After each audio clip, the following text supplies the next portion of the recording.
Hi students. So we are discussing about the animal tissues. So there are four different tissues are there in the animal body. So that is the epithelial tissue, the connective tissue, muscular tissue, and nervous tissue. So tissue means already we know that it is the group of cells which are having the same origin, same structure, and which are performing the same function. So that kind of group of cells is nothing but the tissue. So already we know that the animal body is also made by many different types of the tissues. So among those there are mainly four main tissues are there. So that is the epithelial tissue, connective tissue, third one is muscular tissue, and fourth one and very important, that is the nervous tissue. So among those, first one, that is the epithelial tissue. Let us discuss about the epithelial tissue. So already we know that the most outermost covering and protective tissue in the animal body is nothing but the epithelial tissue. The outermost and covering and protecting tissue. The outermost covering and protective tissue in the body is nothing but what? The epithelial tissue. So it covers maximum most of the organs in our body. So when we are going to see the structure of the cells which are present in the epithelial tissue, it is totally different from one organ to another organ, one part of the body to another part of the body. So here some important features or characters of epithelial tissues are here. So let us see one by one. So this epithelial tissue is the simplest tissue in the body. The epithelial tissue is simplest tissue in the body. So the cells are compactly arranged. So when the cells join together to form the tissue, so there is no intercellular matrix or space. So the cells are very tightly or compactly arranged. So maybe or may not be the intercellular matrix is present. So if it is present, it will be very little. So little or no intercellular matrix. So we can't see the intercellular matrix. So the cells are compactly arranged, that already we have seen the before point. So next one, it covers most of the organs and cavities within the body. So in the body, most of the organs and cavities are made by this epithelial tissue. So this epithelial tissue is very important. So it covers maximum part of our body. Either it may be the outer layers or it may be the interior organs. So it is present almost in the all the parts of our body. So this epithelial tissue forms a barrier for the different body systems. So it forms the barrier for the body system. So to keep separate the different organs, to keep separate the different parts of our body, so it will forms a barrier. So that is the epithelial tissue.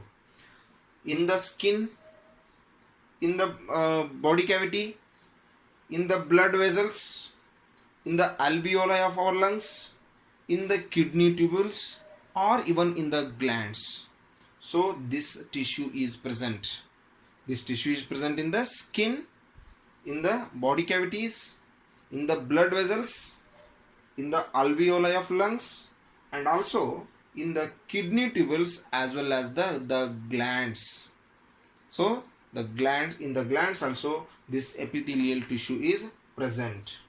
So this tissue lies on a basement membrane.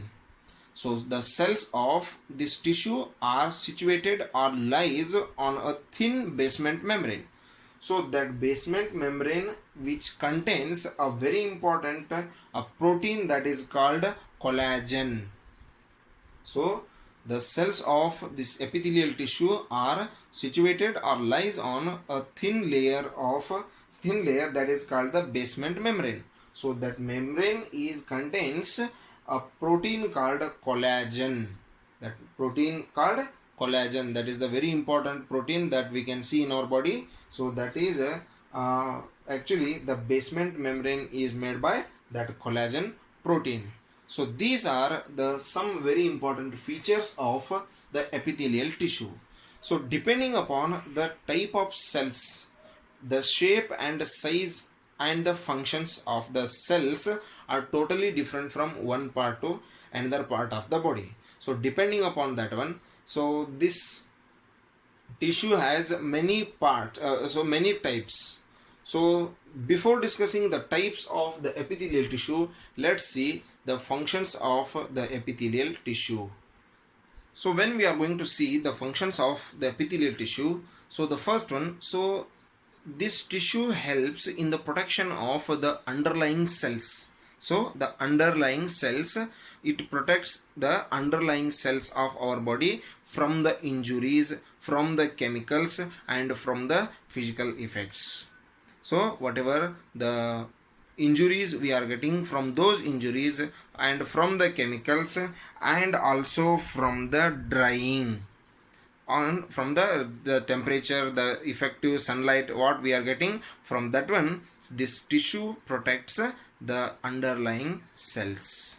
And in the buccal cavity and in the alimentary canal of our body, we can see this epithelial tissue, and which works as the lining of the buccal cavity as well as the alimentary canal. So when the food is moving in the alimentary canal as well as in the mouth, so at that time, from the effect of that food, so the cells of our buccal cavity as well as the alimentary canal are protected by this epithelial tissue. So this epithelial tissue protects the buccal cavity as well as the alimentary canal.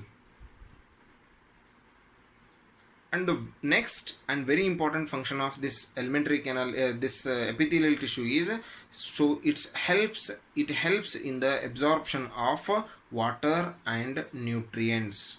The epithelial tissue helps in the absorption of water and nutrients. Mind this one and note this point very carefully. So this epithelial tissue helps in the absorption of water and nutrients. And the next function of this epithelial tissue is, so this tissue is very helpful in the excretion process or in the sending out of the waste materials. So whatever the waste materials are going to produce in our body, so they are going to send out. So the sending out of the waste materials is nothing but excretion. Sending out of the waste materials from the body is nothing but excretion. So this epithelial tissue also helps in the excretion process. In the excretion process, this tissue takes a very important role.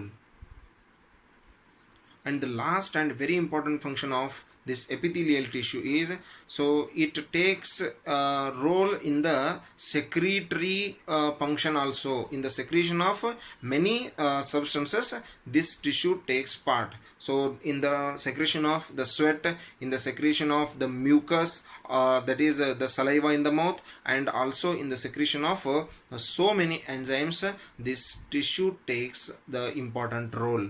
So in the secretion of the sweat, in the secretion of the mucus or saliva, and also in the secretion of the many enzymes, so this epithelial tissue is very helpful.